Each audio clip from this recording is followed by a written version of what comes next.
Welcome to APD. Today's question comes from the book of Numbers. Let's take a look at the question.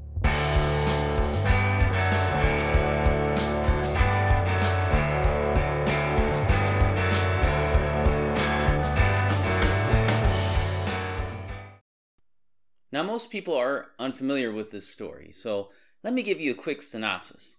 It starts in Numbers 25. The Israelites are camped. There the women seduce many of the Israelite women into sexual immorality in worship of the local god, the Baal of Peor. This incurred the wrath of God against their sin, which included a plague against the people. God told Moses to execute the leaders of the people that had engaged in this heinous act of rebellion. The blatant sin is so bad that even as the people are weeping at the house of meeting, Zimri, an Israelite, brings the Baal priestess and daughter of one of the Midianite leaders, Cozbi, into his tent in the sight of everyone. This guy is out of control. Phinehas, Aaron's son, is enraged with jealousy for God. He picks up a spear, walks into this guy Zimri's tent, and impales both of them as they're engaged in their sin. The wrath of God is turned aside by Phinehas' act of holy jealousy. It's a crazy story. But that brings us on to chapter 31 of Numbers, where God brings his judgment against the sin of the Midianites. Didn't let it go. God commands Moses to assemble an army to bring vengeance against those that almost destroyed the nation of Israel through sin.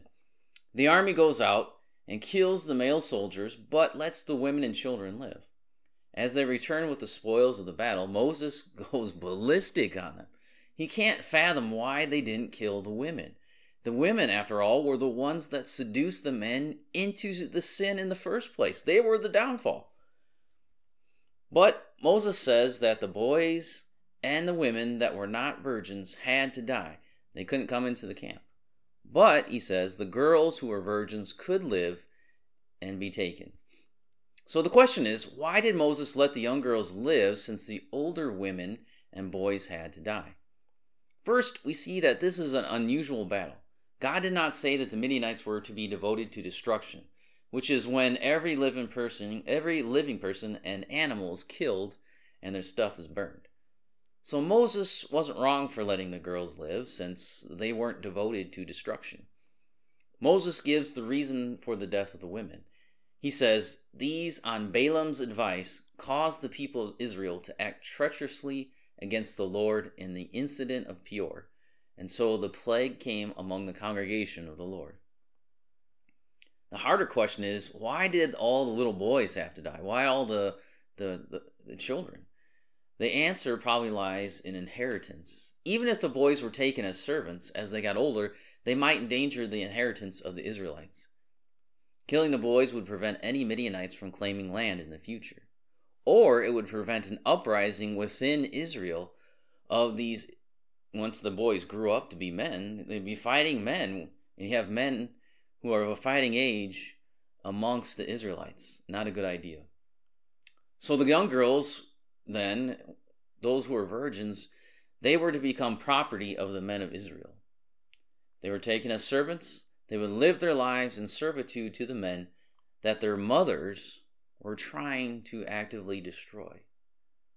It's a little bit ironic there. So this is not a question that's obviously easy to or pleasant to talk about, but it shows us that God is holy, and he desires his people to be holy. God will not be mocked. And though he is long-suffering, his wrath will be poured out. This event foreshadows the judgment and outpouring of God's wrath in the book of Revelation. This story is recorded as a warning to all those who would seek to do harm to his people. Well, that's my answer to that question. If you have any other questions, go on the website and send us a question, and we'll try to answer it.